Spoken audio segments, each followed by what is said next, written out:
ఏ సభలో అయినా పవన్ కళ్యాణ్ చంద్రబాబు నాయుడు నామస్మరణం చేయకుండా ఏ సభను కూడా జగన్ ప్రారంభించలేదని జనసేన పార్టీ రాష్ట్ర ప్రధాన కార్యదర్శి చిలకం మధుసూదన్ రెడ్డి తన స్వగృహంలో ఏర్పాటు చేసిన పాత్రికేయుల సమావేశంలో ఈ విధంగా అన్నారు.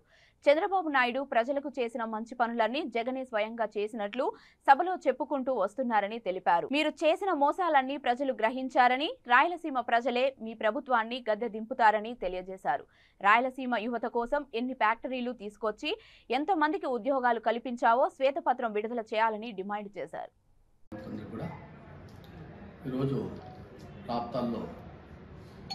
రాష్ట్ర ముఖ్యమంత్రి జగన్ రెడ్డి గారు సిద్ధమని ఒక సభ నిర్వహించారు.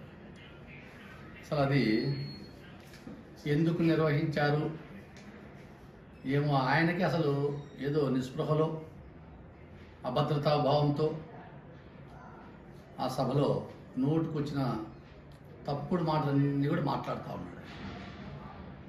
ఆయనకు రాప్తాడు సభ సముద్రంలో కనపడతా ఉందంటే, రాప్తాడులో సముద్రంలో కనిపిస్తుందంటే సముద్రంలో జనాలేమో కానీ ఆ సభలో ఒకటి కనిపించింది, జగనన్న మందు, జగనన్న విందు. అంటే రాయలసీమలో ఉన్నటువంటి ప్రజలను అవమానపరిచే విధంగా మీ యొక్క వాలంటీర్ వ్యవస్థతో బలత్కారంగా వాళ్ళను బస్సులు ఎక్కించి వాళ్ళని బెదిరించారు. మీ యొక్క పథకాలు బీకేస్తాం అని చెప్పి బెదిరించి చాలామందికి బలత్కారంగా బస్సులు ఎక్కించుకోమయ్యారు.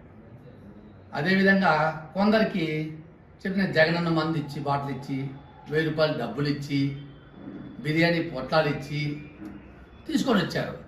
దాని చూసి ఆయన మురిసిపోతా ఉన్నాడు. అంటే ఏదో నన్ను చూసి, నా అందం చూసి, ఏదో నా ఇది చూసి ఇంత జనాలంతా వచ్చారు, లక్షలాది మంది అని చెప్పి మురిసిపోతున్నాడు. ఏం కాదు, నీ మందు, నీ బిర్యానీ, నీ 1000 రూపాయల డబ్బులు చూసి ఇక నీ పథకాలు పీకేస్తాడు భయంతో వచ్చిన జనాలను చూసి నువ్వు మురిసిపోవద్దు జగన్ రెడ్డి. నీకు తప్పకుండా ఇంకొక 55 రోజులకి నీ ప్రభుత్వాన్ని గద్దెదించేకి అదే ప్రజలే, నీ ముందు కనిపిస్తున్నటువంటి ప్రజలే సిద్ధంగా ఉండాలని చెప్పేసి, నువ్వు సంసిద్ధంగా ఉండాలని చెప్పేసి నేను తెలియజేస్తా ఉన్నా. ఏం చెప్తావా నువ్వు? రైతుల కోసం ఎన్నో చేశా, మరొక అవకాశం ఇవ్వండి, అవి కొనసాగిస్తా అంటావు. ఏం చేసావు? రైతులకు మోసం చేసావు. ఏది రైతుల కోసం నువ్వు కొత్తగా పెట్టేటువంటి పథకం ఒకటి చెప్పు. ఇన్పుట్ సబ్సిడీ పెట్టాను, తెచ్చాను అంటావు. నువ్వు తెచ్చావు ఇన్పుట్ సబ్సిడీ. అసలు ఈ రాష్ట్రంలో ఇన్పుట్ సబ్సిడీ అనే పథకాన్ని ప్రవేశపెట్టింది చంద్రబాబు నాయుడు గారు. ఎందుకంటే నాకు 30 సంవత్సరాల నుంచి ఎక్స్పీరియన్స్ ఉంది రాజకీయాలు. ఎవరు ఏ పథకాలు ప్రవేశపెట్టారో మాకు బాగా తెలుసు. నువ్వు ఏం పెట్టావు చెప్పు. ఈ 5 సంవత్సరాల్లో రైతుల కోసం కొత్త పథకం ఒకటి చెప్పు. ఈ పథకం మేము ప్రవేశపెట్టినామని చెప్పు. 7,000 రూపాయలు ఇస్తావు. కేంద్ర ప్రభుత్వం ఇచ్చిందంత కలుపుకొని 13,000 రూపాయలు ఇస్తావు. ఆ 7,000 బుస్ట్ 7,000 రూపాయలు ఇస్తూ రైతులను అధోగతి పాలు చేసి అప్పులు పాలు చేసావు. రైతులకు ఇస్తున్నటువంటి సంక్షేమ కార్యక్రమాలు సబ్సిడీలు ఏమైనా ఇస్తున్నావు? పాతవని నువ్వు పాత మొత్తం తీసేసావు. డ్రిప్ ఇస్తున్నావా? స్ప్రింక్లర్స్ ఇస్తున్నావా? సబ్సిడీ మందులు ఇస్తున్నావా? సబ్సిడీ పనిముట్లు ఏమైనా ఇస్తున్నావా? సబ్సిడీ క్రిమిసంహారం మందులు ఇస్తున్నావా? సబ్సిడీ ట్రాక్టర్లు ఇస్తున్నావా?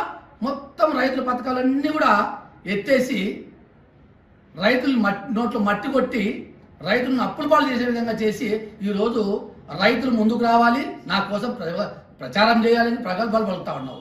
రైతులు సిద్ధంగా ఉన్నారు. జగన్మోహన్ రెడ్డి, నీ ప్రభుత్వం